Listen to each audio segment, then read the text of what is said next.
Good morning, lovely people. How are you all today? I hope you're well. It's the beginning of April. Oh my goodness, it seems to have arrived really rather quickly. And it's a beautiful morning. The sun is shining so brightly. There's just a hint of a wisp of a breeze. The birds are singing. The bees are already out and buzzing about their business. It's so beautiful. Actually, it's so beautiful it's hard to believe it is only the 1st of April. We'll come on to the garden in a minute, because first of all I wanted to say thank you so much to you all for your beautiful, kind, loving, encouraging comments on my last video, on my thoughts from the end of March video. Honestly, I'm still going through them to reply, because you're all just amazing. You are so amazing. You all seem to know just how to phrase things, just to I'm getting lost for words. Your encouragement, the feeling of love that comes through your words it's not lost on me. Let me just say that. I was a bit when I was reading, but thank you so much. It made the world of difference to me. Also, thank you because a few of you have been buying tons of stuff from the shop. That's a huge help. Thank you. That's all I could ask for, really. But then a couple of you have also sent me a few quid too, which is, I mean, it's so humbling. It's so humbling. Thank you. And I will put it to very good use in terms of that will help me to buy compost for the garden this year, which is, it's great, and it's just a little kind of, that's one little worry off my mind, as it were. And what's great, the timing is brilliant. One of my local shops is selling compost really quite cheaply at the moment. So I'm distracted because Poppy is half on my lap and half off, but we're having a little cuddle. Yeah, one of my local shops is selling compost really quite cheaply. So, with your money, thank you. I thought, great idea. Now, because I don't have a car, I can't just go and raid the shop and buy loads in one go. But the plan is, I've actually been doing it for the last couple of days, as part of a morning routine. So get up, 8 o'clock in the morning, go down to that shop, fill my granny trolley with 40 litres of compost, drag it to the garden, dump it off in the shed, go home. That whole thing is about a sort of a 30-minute little trip. I thought, great, well that's, bye-bye Poppy, that's a great bit of exercise and strength work to do first thing in the morning, isn't it? Set my day up straight. And the other great thing, just the last reference to that last video, one of my really lovely plot friends here, any of you who follow my Facebook page will have seen those gorgeous tulips she gave to me, and she baked some cookies too. No photo of the cookies because I scoffed a lot. But in terms of the legal situation I'm in with my flat, and it's all to do with the freehold and leasehold, I won't go into details, it's all terribly complicated. She went through something similar in her last property. So she's fairly new on site. I think she's had the plot 2 years now and new to the area. And in her previous home, before she bought the house in my neighbourhood, she had a very similar thing happen. So what's been great is she's been able to give me some really good advice. She kind of talked me through what she went through. She's given me links to a couple of organisations who deal with this sort of thing, so I'll be able to go to them for advice and for help, and hopefully through them I'll be able to find a solicitor who deals with this sort of stuff. So that was really helpful. And I think one of the reasons it felt also overwhelming at the end of March, I'm sorry I'm going on a bit now, but I just wanted to kind of bring you all up to speed. I think half the problem with these sort of things is when you have no knowledge, when you don't know what to expect even, of course we start to expect the worst. I am still expecting the worst, but at least now there's a sense of I sort of have an idea of what to expect and therefore how I need to start preparing for it. It's that old adage, isn't it, that forewarned is forearmed. So I am still dreading the next few months and how this is all going to pan out, but I'm not terrified of it now. And I think over the last few days I'd actually been just absolutely terrified of the situation because I just didn't understand, I didn't know anything. So thank you all so much from the bottom of my heart. It just means the world to me to feel supported by you all and to have your purchases in the shop. You know, these things, they all add up, and I can start to try to siphon some of that money off and set it aside so that further down the line hopefully there'll be some cash to deal with things. Anyway, enough of that. It's going to be an ongoing situation. It's probably going to make me miserable at times, but I'll deal with it, and when I've got something positive or good to say about it, I'll keep you posted. So, back to the garden. April, my goodness, I love April.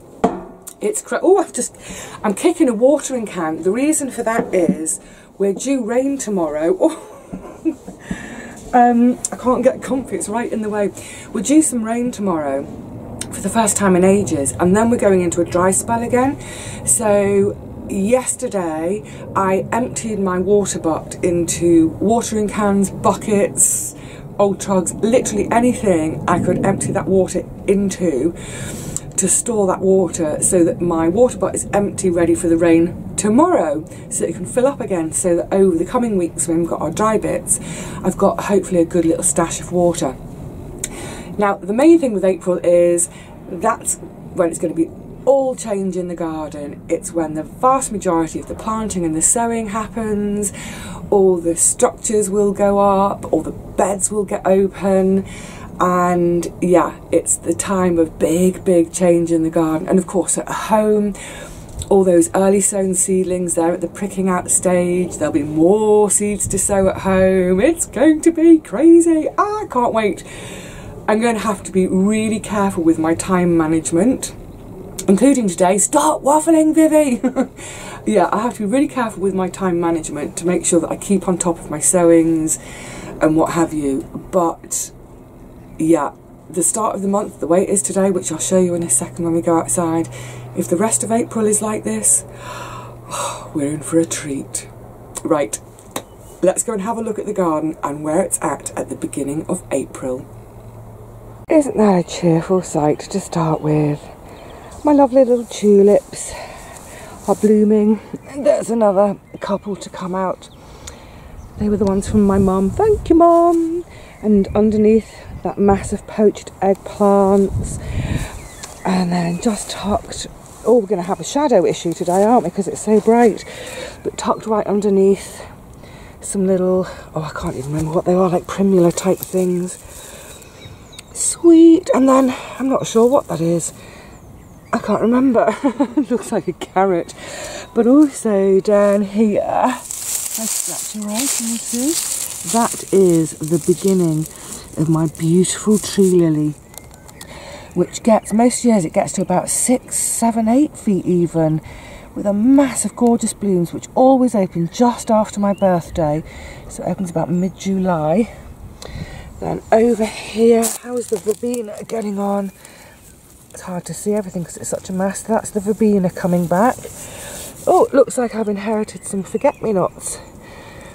Do you know, that was probably seed that came with the poached egg plants as well, because Catherine, my neighbour who gave me the poached egg, she has forget-me-nots too. So pretty. Lovely little prettiness to greet me as I come into the garden. That's gorgeous. Right, enough of the flowers. So this bed, this top bed, bed number 1, is now pretty much a wildlife garden. So this bed is going to be peppers, squash and tomatoes in the summer, which I won't be planting until, or planting out. I will certainly be sowing them before, but they won't be planted out until about the end of May, even into the beginning of June. So the whole of this bed now, it's all the sort of brassicas which have blown. But isn't that an amazing, amazing plant? It's so beautiful. I love it when they do this. I mean, obviously I love it even more when they don't bolt and go to seed and I get to eat them, but the leaves are still edible, nothing wrong with the leaves. But for now, pretty much everything in this bed is for the bees and the insects and for the cats to hide under. You alright, Poppy? There are still just the very last of the carrots in.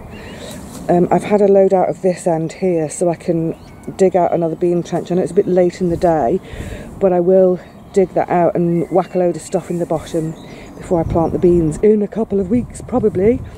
So very last few carrots there, and I should probably just now, lots of probablys there, Vivi, yes, have them all out, get them chopped up and they can just go in the freezer, or I'll just make a couple of massive batches of my favourite carrot and lentil soup to go in the freezer.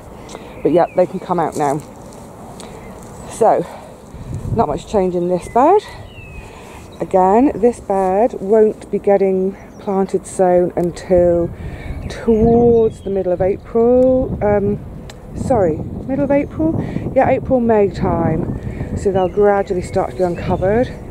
But down here, the broad beans are looking just wonderful. I mean, there's absolutely masses and masses of flowers on them. Absolutely gorgeous. Tons and tons and tons of flowers. I don't know if you can make them out, but yeah, trust me, there are loads. And what's rather fabby dabby is the ones I did as late second sowings in, when was it, middle of February, that weren't showing, and now, can you see, they are all starting to come up. So that's fantastic. What that means now is, obviously they'll be considerably further behind than my autumn sown, and the autumn sown ones, they should be harvested and out by the end of May or so, and then this bed I will use for the coco de pampol, which I will have pre-sown in pots in the cold frame.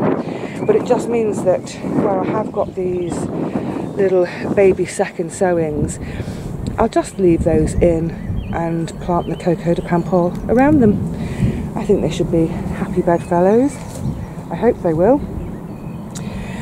Now, finally, this is where we start to see a little bit of change in the garden. So, bed number 3, at the far end, as you will have seen the other day, I got my new potatoes in, and I don't know if any of you saw my Facebook page, this bit of metal grilling was being chopped out, so I rescued it and I've just laid it in the trench for now, in the hopes that that's enough to put off the foxes from digging, which, well, looks like it's done the trick. Didn't have any for this side, and it looks like that's all undisturbed. And this is where my mains are going to go. They're going to go here this week. So, as I was mentioning, we're due a load of rain, which is why I've got my beds bare at the moment. You'll see in a second. Once we've had a day of rain, this will all be considerably softer and easier to work. So I'll dig out a proper trench there and get my mains in this week. And this is what I mean about I've got my beds bare now. Ta-da! There's 3 here, and then this one here. This is going to be onions and carrots. Let me just come around the other way because I'm facing right into the sun. So, the 2 beds here and here, as I was mentioning the other day, they didn't have cardboard, they just had sort of autumn waste on them. This one did have cardboard, as did that one, and these two were actually much easier to manage.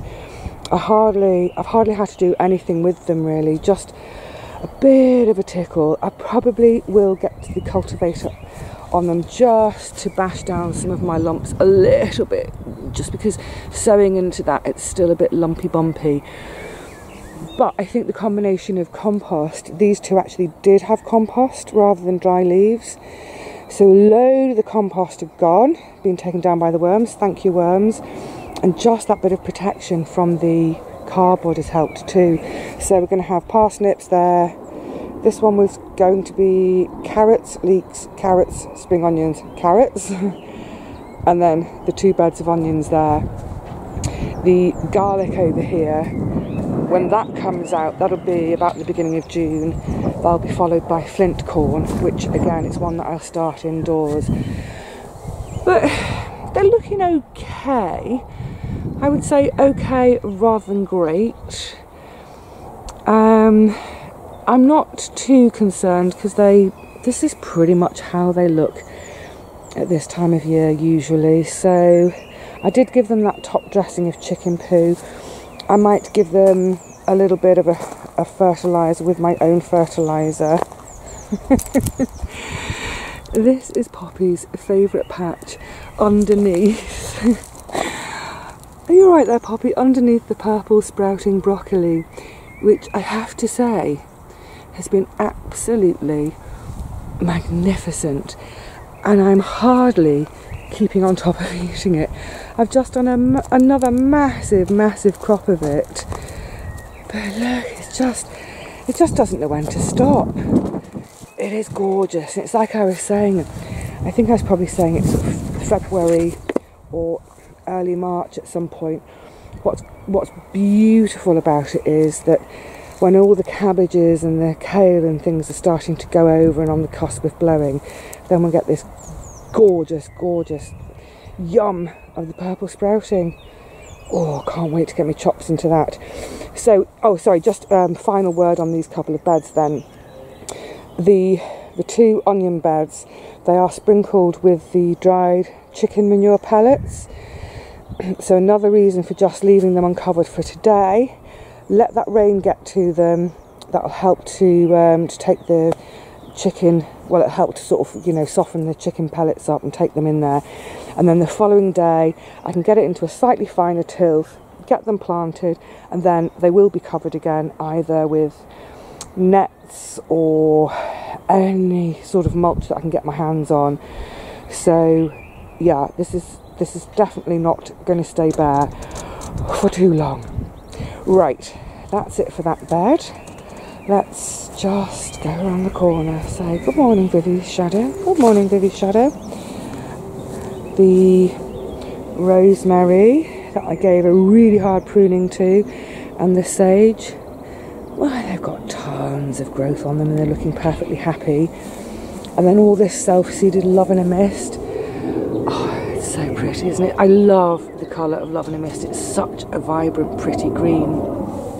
And what I'm thinking in the end here is to erect a big sort of cane teepee, so I can have some sweet peas on the end here, and then the neighbours of mine who use this path as they're coming and going, they'll enjoy the little sweet peas on the corner. Ah yes, composting, that's going grand. So as I was talking about earlier in the year, this is my on-the-go compost. So literally now, every time I make some green compost, chop it up nice and small, and then I grab myself a handful of brown compost. So this is now full of dry brown stuff, like old bean stalks, that sort of thing. Grab a handful of that, mix them together, get them into the compost bin, and then keep giving this a mix every few days or so too. And that's looking really good so far. Now, someone was asking the other day, how is my Taunton Dean perennial kale doing? Well, it's doing really rather well, I think you'll agree. When you consider, I've just taken the nets off this recently. Oh, let me come the other way around. I'm all awkward. Oh, there's no space because of the light. There we go, that's a better shot, isn't it? yeah, I took the environ mesh off the other day, and I just hope the pigeons will leave it alone. So far so good. But yeah, when you consider after that, I think it must have been a slug attack back in December, and I was left with 1.5 leaves. There's plenty on here now, plenty, and lots of new sort of little shoots coming all the time. So I don't know whether it will get big enough for me to harvest from this year, but I'm certainly happy with the way it's doing for now. And oh my goodness, that's a big shadow. Yeah, I'm delighted with how it's doing for now, and if I don't harvest from it this year, well, that's fine. It's one of these things that's, you know, it's a long-term prospect, but it's standing about, what, 1.5 feet tall already? Yay! So I have high hopes for it. Fabulous. The things in the cold frame. Can you see right to the far side in the black pots? That's where I sowed a load of peas. Oh, let's go round. It's not easy to see. We'll come to that in a second. The herb bed, well, everything's getting away beautifully again. So this was the tansy that I gave a hard pruning to about mid-February. It's coming back beautifully. The hyssop, you can see all these bright green, all the bright green, that's all new growth. Wonderful. The feverfew it's looking rather large and ominously wants to take over. We'll see how that goes. Fennel hasn't really grown much in the last few weeks, but it looks sturdy and strong, so I think as we get warmer it will really get going. The sweet Cecily, lovely. And of course I'm delighted because over there, that's the lovage that came back and I wasn't sure. Yay! And then all the bare patches, as you've seen over the last few weeks, I've just been scratching in, calendula, and probably I'm going to get a load more flowers underway in the coming week to 2 weeks that I will put into the cold frame, and then any that come good and that are spare I can just, you know, dot in any bare patches, and then there'll be a massive, hopefully a massive calendula sort of underneath the larger things that I put in. Let me just show you inside the cold frame a second. So that's all the peas I sowed. I think it was about a week ago, and they're already coming up. Brilliant. And obviously if they're coming up, that means the mice didn't pinch them. I hope I'm not jinxing myself and speaking too soon though, because maybe some of them will have been got by the mice. Sweet peas are all looking absolutely gorgeous. Now the saladings that I sowed a few weeks ago, they all came up, but they're not really doing much. They're just beginning to get their true leaves. As soon as they do, I'll start to think about transplanting them into some spaces in the garden. I might even end up with a few in the herb bed. Why not? Why not just put whatever we fancy wherever we fancy it? So yeah, that's the state we're in. Oh, finally I've got a chair out on the deck again, because we have been having lovely days, and I think it is really important when we're in our gardens and we're doing all our hard work to take some time out as well and just be and enjoy. Haven't done anything with these 2 mini hugel cultures yet. Once I get some compost, I will start planting these up. But actually the things which are going in them, the French peppers in the front, and then either the chocha or birdhouse gourd or loofah, they're all not going to be planted out until towards the end of May. So they can just sit for now. That's no issue. But yes, give yourself a nice little place to sit in your gardens, so that as these lovely days start to appear, you can take, creaky bones, you can take a few minutes out of your day to just sit, enjoy your hard work, enjoy your handiwork, more than anything, just enjoy the quiet, the birds, the bees. Oh, it's like a little paradise, isn't it? It's hard to imagine how it's all going to look at the beginning of May, but oh, that's my tummy rumbling. But yes, by the beginning of May, this bed, one just beyond it, that'll be the vegetable cathedral again. I'll have all my poles for my bean arches. There'll be nets everywhere where I've been sowing and planting. Oh, I can't wait. The other nice thing about sitting here, of course, is with the herb bed to just enjoy the insects later in the year when they're in the lavender and when they stop for a little drink. Oh, bliss. Bliss, bliss, bliss. You know, I'm going to be squinting now, it's so bright. I really do count my blessings every time I'm in the garden. What a magical, magical place. Aren't we lucky to have our gardens? Oh, joy. Right, well, I think actually the way the direction my chair is pointing in, I can see Gary over on his plot digging. I might just sit here and watch him dig. I'm kidding. I am going to sit a few moments though, just to gather some thoughts, and then I'll hop to it and get on with other stuff. So, from me for now, it's cheerio. I think most of you have now lost your snow, I hope. Whatever the state your weather is up to, whatever you're up to in your gardens, I hope you're having some fun. And I hope you're feeling as optimistic as I am about your gardens right now as we go just mad in this glorious month of April. So, I will see you all soon, I hope, really soon. But until then, take care of yourselves, get out there, have some fun, or just sit in a chair and lap up the sunshine.